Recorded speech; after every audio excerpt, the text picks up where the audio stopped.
ఇది extra class padded load leaf stitch. మనం one side leaf, double side leaves చూసుకున్నాం కదా, వాటిలో మనం ప్లెయిన్గా స్టిచ్ చేసాం క్లాత్కి అంటుకునే విధంగా. ఒకవేళ మనకి పఫీగా కావాలి అని అనుకోండి, ఈ మధ్యలో నేను లైన్ గీసానా, అక్కడ ఫ్యాబ్రిక్ గ్లూ అప్లై చేసి పైపింగ్ థ్రెడ్ని పెట్టుకోవాలి. దీని మీద నుంచి మనం లోడ్ స్టిచ్ చేసుకున్నామనంటే కొంచెం పఫీగా వస్తుంది మనకి. స్టార్టింగ్ పాయింట్లో స్టార్ట్ చేసి పైకి వెళ్ళి అవుటర్ లైన్ మీదే సపోర్టింగ్, మళ్ళీ బ్యాక్ వచ్చి ఆ లైన్ కన్నా ముందుకి, మళ్ళీ దాని మీదకి.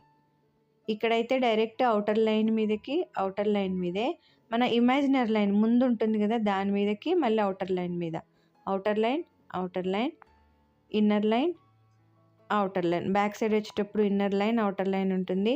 ఫార్వర్డ్లో పైన సైడ్ మాత్రం ఓన్లీ అవుటర్ లైన్ మీదే తీసుకుంటూ ఉంటాం. సో డైరెక్ట్గా అవుటర్ లైన్ మీద support ring, inner line, outer line, direct outer line మీద support ring, back side inner line, outer line. ఈ విధంగా మనం ప్యాడెడ్ లీఫ్ లోడ్ స్టిచ్ అనేది చేసుకోవచ్చు.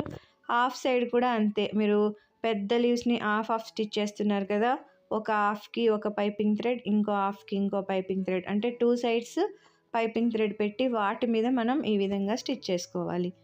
అంటే మీకు కొంచెం పఫీగా కావాలి, ప్యాడెడ్ది ఏ విధంగా చేయాలో ఐడియా కోసం మీకు ఈ లీఫ్ అనేది స్టిచ్ చేసి చూపించాను. సో ఈ విధంగా మనము ప్యాడెడ్ లోడ్ స్టిచ్తో లీఫ్ని ఫిల్ చేసుకోవచ్చు. ఇక్కడ నేను ఎండ్ నాట్ అనేది వేసేస్తున్నాను. దీనికి మళ్ళీ మనం బార్డర్ అనేది చైన్ స్టిచ్ వేసుకోవాలి. చైన్ స్టిచ్ అన్నిటికీ కామన్ కదా అని లాస్ట్లో మీకు కొంచెం క్లిప్ అనేది యాడ్ చేశాను. నేను డిఫరెంట్ కలర్ యూస్ చేశాను. సో ఎండ్కి రాగానే ఎండ్ నాట్. ఈ విధంగా మనం ఒక లీఫ్ని ప్యాడెడ్ లోడ్ స్టిచ్తో ఫిల్ చేసుకోవచ్చు.